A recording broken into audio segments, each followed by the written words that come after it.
किया जा चुका है। हर लाभार्थी तक फ्री राशन पहुंच रहा है। किसान क्रेडिट कार्ड और आयुष्मान कार्ड दिए गए हैं। यहां आयुष्मान आरोग्य मंदिर, हेल्थ एंड वेलनेस सेंटर बनाए गए हैं। सरकार की ये कोशिश है कि हर लाभार्थी तक सरकारी योजनाएं पहुंचे। डीबीटी के माध्यम से केंद्र सरकार हर लाभार्थी के बैंक खातों में सीधे पैसे भेज रही है। इससे पारदर्शिता भी आई है और भ्रष्टाचार भी कम हुआ है। मैं आपको विश्वास दिलाता हूं, लक्षद्वीप के लोगों का अधिकार छीनने वाले किसी को भी बख्शा नहीं जाएगा। आंगंगले आजादी के बाद दशकों तक केंद्र में जो सरकारें रही, उनकी प्राथमिकता सिर्फ अपने राजनीतिक दल का विकास था। जो दूर सुदूर के राज्य हैं, जो बॉर्डर पर है या जो समंदर के बीच में है, उनकी तरफ ध्यान नहीं दिया जाता।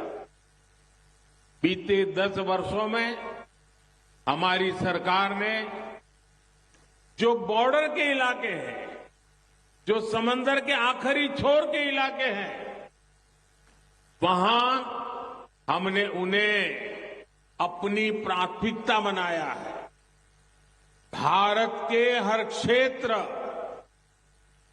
हर नागरिक का जीवन आसान बनाना, उसे सुविधा से जोड़ना ही केंद्र सरकार की प्राथमिकता है।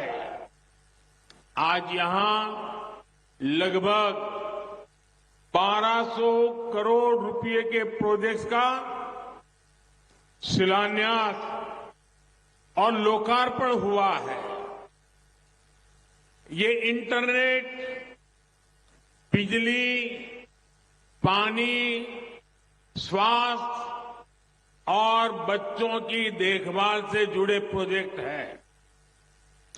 इन सभी विकास परियोजनाओं के लिए आप सभी को बहुत बहुत बधाई। ലക്ഷദ്വീപിലെ എന്റെ കുടുംബാംഗങ്ങളെ നമസ്കാരം. എല്ലാവർക്കും സുഖമാണെന്ന് വിശ്വസിക്കുന്നു. ഇന്ന് ലക്ഷദ്വീപിലെ പ്രഭാതം കണ്ടിട്ട് മനസ്സ് പ്രസന്നമായി. ലക്ഷദ്വീപിന്റെ സൗന്ദര്യം വാക്കുകളാൽ വർണ്ണിക്കാൻ ബുദ്ധിമുട്ടുള്ളതാണ്. എനിക്ക് ഇത്തവണ അഗത്തി, ബംഗാരം, കവറത്തി,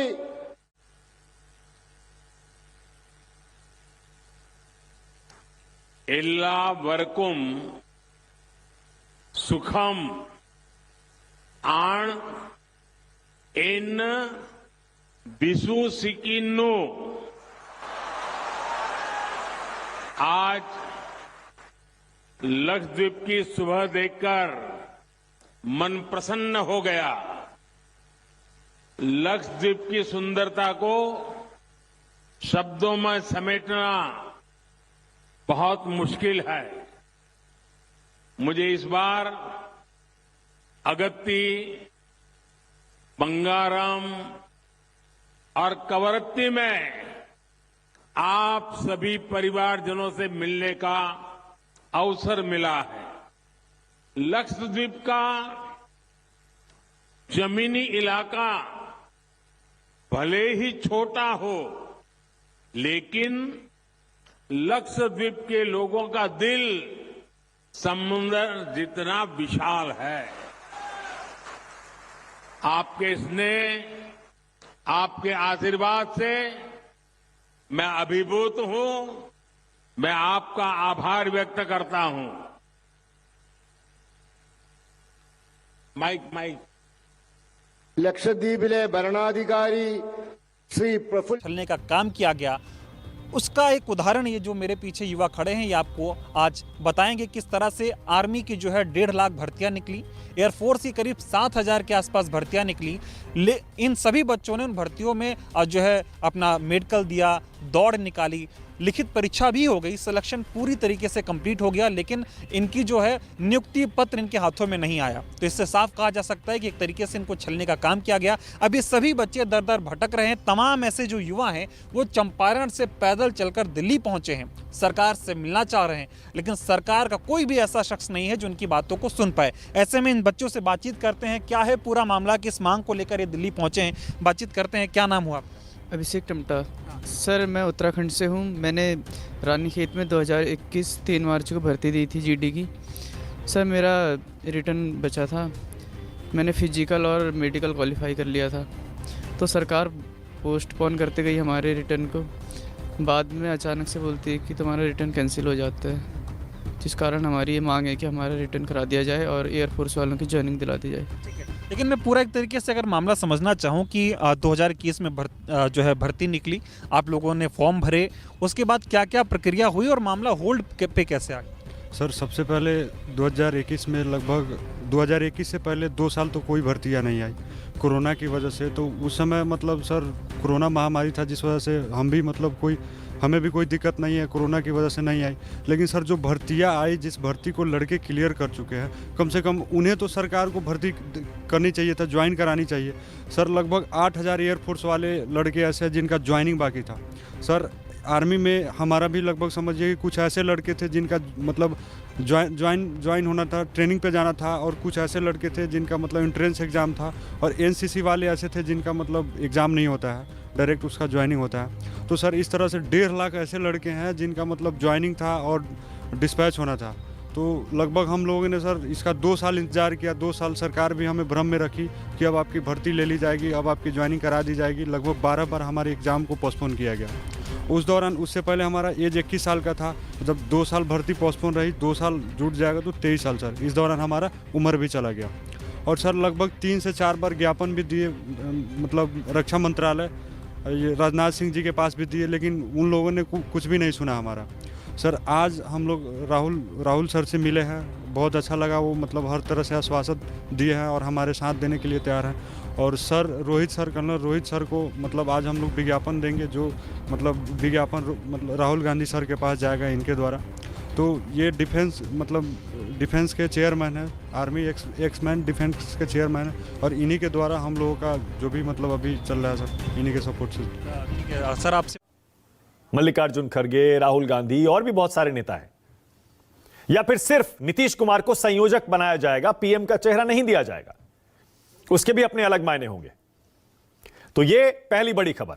और दूसरी ये कि अब कांग्रेस पार्टी ने सीटों का बंटवारा गठबंधन में किस फॉर्मूले पर होगा वो अपने हिसाब से अपने यहां अपनी पार्टी में तय कर लिया है। कांग्रेस पार्टी ने जो अपनी एक कमेटी बनाई है, नेशनल अलायंस कमेटी, उसमें यह फैसला किया है कि 291 सीटों पर कांग्रेस देश में अकेले लड़ेगी, 291, और इसमें नॉर्थ ईस्ट की सीटें शामिल हैं, कुछ केंद्र शासित प्रदेश भी शामिल हैं। कौन कौन से राज्य हैं अभी आपको बताता हूं। और 10 राज्यों की 86 सीटें ऐसी हैं जहां पर क्षेत्रीय दलों का प्रभाव है। कांग्रेस पार्टी इन सीटों का दावा करेगी क्षेत्रीय दलों के सामने। तो 291 अकेले लड़ेगी, 86 सीटें इंडिया गठबंधन से मांगेगी। और किस आधार पर मांगेगी यह भी कांग्रेस ने तय कर दिया है। कांग्रेस के मुताबिक जो भी सूत्रों से पता चला है, आधिकारिक तौर पर कांग्रेस ने अभी कुछ कहा नहीं है, 2014 और 2019 के लोकसभा चुनाव के नतीजे जो आए हैं उनके आधार पर, और 19 के बाद जो विधानसभा चुनाव हुए हैं उनके आधार पर कांग्रेस पार्टी सीटों का दावा करेगी। अब यह क्या है यह भी जरा देखिए। 2014 और 19 का यह आंकड़ा मैं आपको इसलिए दिखा रहा हूं क्योंकि इसी के आधार पर कांग्रेस अब 375 सीटों का दावा 2024 के चुनाव में करने वाली है। कांग्रेस का दावा यह है, सूत्रों से जो खबर मिल रही है वो कह रही है कि जिन सीटों पर वो पिछली बार जीती थी वो तो सीटें रखेगी ही रखेगी, जिन सीटों पर दूसरे नंबर पर रही उन सीटों पर भी अपना दावा कांग्रेस पार्टी नहीं छोड़ना चाहती है। जैसे 2019 में 52 सीटें कांग्रेस ने जीती थी और 209 सीटों पर वो दूसरे नंबर पर थी। तो 52 भी कांग्रेस अपने पास रखना चाहती है और वो 209 सीटें भी जहां वो हारी थी लेकिन दूसरे नंबर पर थी। हालांकि 2014 में वो आंकड़ा ज्यादा था। तो इस लिहाज से 375 सीटों का दावा कुल मिलाकर कांग्रेस पार्टी इस बार कर रही है कि वो अकेले लड़ेगी। जल्दी से आपको बता देता हूं कौन कौन सी सीटें कहां कहां कांग्रेस पार्टी अकेले युवाओं को मेरे पास युवा आए, कुछ युवा आए, मुझे कहते हैं राहुल जी, अग्निवीर योजना से पहले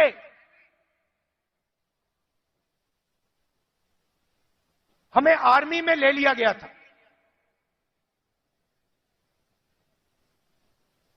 1,50,000 युवाओं को हिंदुस्तान की सेना ने और एयरफोर्स ने एक्सेप्ट कर लिया था। उन्होंने फिजिकल टेस्ट पास कर दिया और एक्सेप्टेंस उनको मिल गई। 1,50,000 युवा।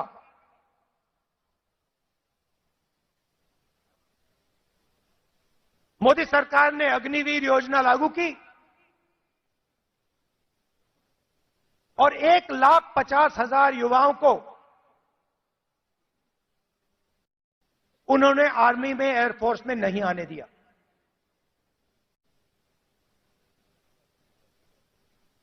देश प्रेम की भावना थी, रो रहे थे, मेरे सामने रो रहे थे।